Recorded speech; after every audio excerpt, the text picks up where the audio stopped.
The Battle of the Bulge on the Jersey Shore, a court ruling that the Borgata casino in Atlantic City can fire its sexy Borgata babes, that's what they're called, if they gain or lose too much weight. The lawsuit brought by nearly 24 so-called babes. These are not the women who filed the suit, but you can see the skimpy uniforms that they wear. The accusers claim they were treated unfairly after the ruling. Their attorney said, quote, sexual objectification has been institutionalized and is being allowed to stand. It is difficult to separate the harassment claims that the court is recognizing from the overall theory that the working environment is hostile because of the personal appearance standards. But the judge says the women knew what they were getting into, saying, quote, the Borgata Babe program has a sufficient level of trapping and adornments to render its participants akin to sex objects to the Borgata's patrons. Nevertheless, for the individual labeled a babe to become a sex object requires the person's participation. Arthur Idala. Okay, so in the law, there are certain areas where you cannot discriminate against, right? It's your sexual orientation, your race, your gender, and these are 3 judges, by the way. This is not one judge who wrote this. This is a 3-judge panel. And they said weight gain or loss is not a protected class. So basically, an employer, it has nothing to do with your looks. It doesn't have to do with your face. This supposedly has to do, or does have to do, just with weight gain or loss. And that, in and of itself, an employer has the prerogative to hire someone or fire someone based on their weight gain or loss, especially when they're put on notice beforehand. Yeah. They couldn't say, we don't want any Asian people here, or we don't want any gay people here, or we don't want any men, we just want women. They cannot do that. But here the court ruled that they are allowed to do this. And what I was thinking of is, let's say it was a Broadway actor or actress who had to play a certain role, and they, gained weight or lost weight and their appearance materially changed. I believe the court ruling would be the same. So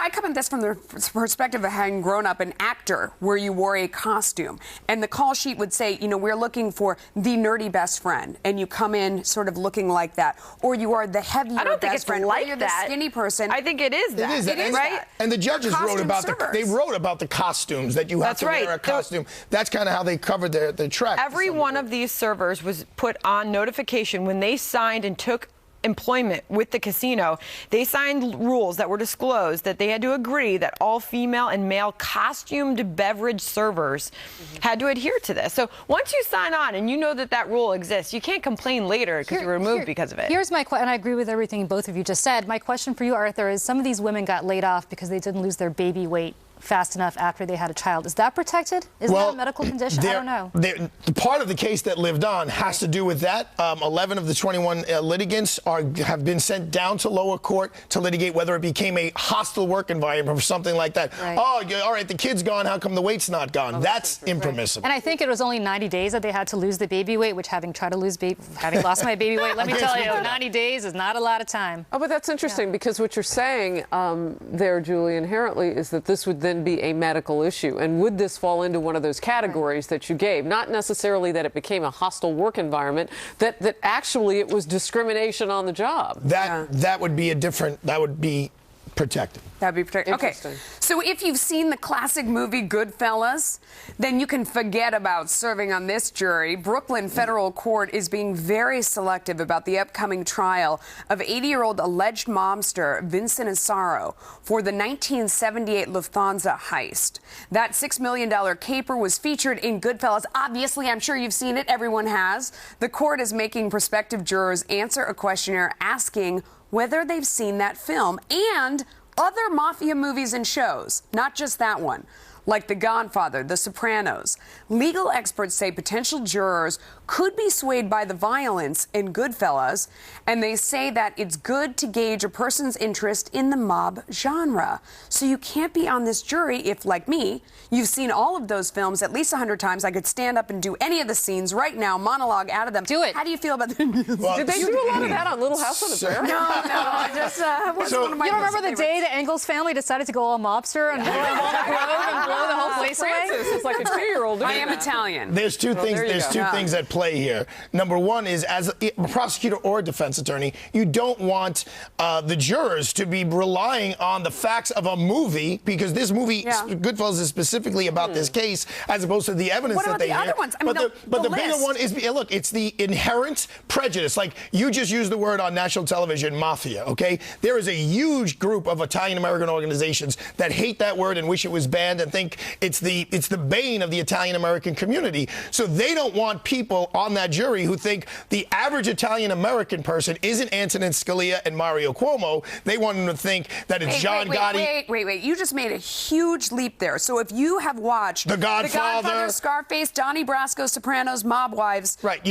you think that all Italians are mobsters? Well, wait, hold on. What was it? Was it Bill Clinton who referred to Mario Cuomo as a mafioso 25 years ago on a phone? Because he's an Italian-American, he referred to Mario Cuomo as a mafioso. Because what does that have to do with this?